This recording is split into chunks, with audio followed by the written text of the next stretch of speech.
High pulse point. তো আজকে আমরা এসেছি নতুন আর একটি গল্প নিয়ে। আজকে আমরা জানবো ইসলামের অন্যতম একজন মহান ব্যক্তি ইবনে খালদুন সম্পর্কে। তো চলো দেরি না করে শুরু করা যাক। ইবনে খালদুনের শৈশবকাল। তিউনিস শহরের এক প্রভাবশালী পরিবারে 1332 সালে জন্ম নেন ইবনে খালদুন। তার পরিবার ছিল শিক্ষিত ও সংস্কৃতিমনা। ছোটবেলা থেকেই তিনি বই, জ্ঞান ও আলোচনার পরিবেশে গড়ে ওঠেন। তার বাবা ছিলেন ধর্মীয় ও সাহিত্যিক শিক্ষায় পারদর্শী। তার মা তাকে নৈতিকতা ও মানবিকতার শিক্ষা দেয়।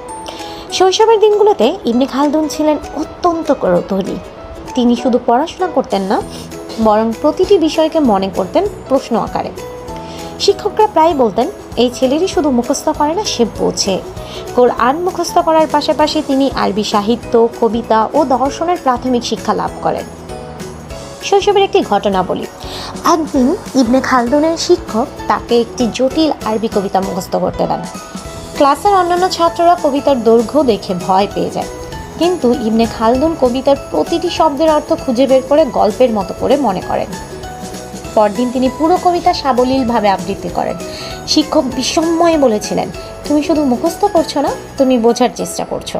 এই ঘটনায় তার শৈশবের কৌতূহল ও বিশ্লেষণী ক্ষমতার প্রমাণ দেয়, যা পরবর্তীতে তাকে এক মহৎ চিন্তাবিদে পরিণত করে। তিউনিসের শিক্ষাঙ্গনে তিনি দ্রুতই পরিচিত হয়ে ওঠেন। মাত্র কিশোর বয়সেই তিনি দর্শন ও যুক্তি নিয়ে বিতর্কে অংশ নিতেন। তার পরিবার তাকে রাজনীতি ও প্রশাসনের দিকে এগিয়ে নিয়ে যেতে চাইত, কিন্তু তার মন ছিল জ্ঞানের গভীরে। শৈশবের আরেকটি ঘটনা বলি। একবার তিনি স্থানীয় দরবারে তার বাবার সঙ্গে গিয়েছিলেন। সেখানে তিনি রাজকীয় আলাপচারিতা শুনে এতটাই মুগ্ধ হয়েছিলেন যে বাড়ি ফিরে নিজেই একটি ছোট্ট বক্তৃতা লিখে ফেলেন। তার বাবা সেই বক্তৃতা পড়ে বলেছিলেন, তুমি একদিন মানুষের চিন্তাধারাকে বদলে দেবে। এইভাবেই ইবনে খালদুনের শৈশবকাল কেটেছিল কৌতূহল, অধ্যবসায় ও অসাধারণ স্মৃতিশক্তির মাধ্যমে। তার শৈশবের শিক্ষা ও অভিজ্ঞতাই পরবর্তীতে তাকে বিশ্বের অন্যতম শ্রেষ্ঠ সমাজবিজ্ঞানী ও ইতিহাসবিদে পরিণত করে। আমরা আজকে জেনেছি ইবনে খালদুনের শৈশবকাল সম্পর্কে। এর পরবর্তীতে আমরা জানব ইবনে খালদুনের পরবর্তী স্টেপ, তার যৌবনকাল এবং তার জীবনের শেষ সময়টুকু সম্পর্কে।